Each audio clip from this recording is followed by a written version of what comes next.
Wow, good size. Good size one. I'm pulling the straw up. I would have liked to see a little more in the way of potatoes sticking up, but, and 2 and 3. So, looks like this is off of one plant. So, a couple small ones, a couple decent ones. Wow, good size one.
Okay, this is my haul.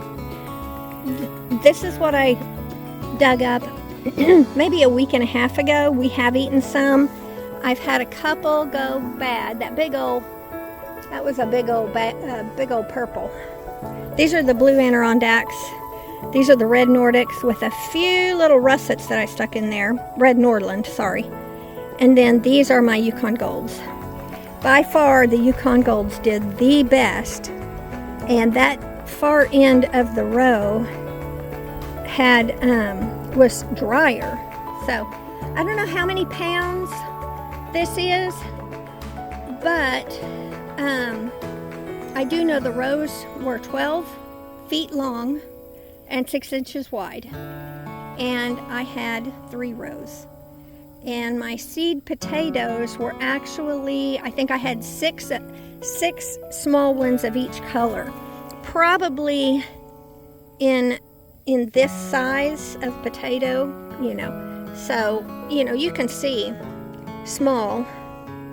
All of the reds, I think this is my biggest red Norland. And so you can see the size difference compared to the seed potato. And that's almost as big as my hand, so. But red potatoes, you usually cut those up, put them with some green beans or veggies or something, roast. There are some good bakers in here, bigger than I can eat. Monty will love that. So, and there are a lot of small ones, and I go ahead and I take these tiny ones because I like to just wash them, and you can put them in soups and stews and roasts, just whole.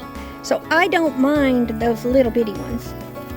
But anyway, that is our potato haul. This is all of them minus probably about 2 meals or so. And I think we've used the blue Adirondacks because that's what had cured. And that's what I did first.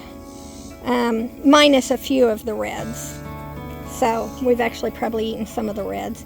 But still, I believe these gold Yukons are definitely the winner. So, mental note for next year. And that's really our favorite anyway. So, okay guys, thanks for hanging with me on this straw bale gardening. Have a blessed day. See you on the next one.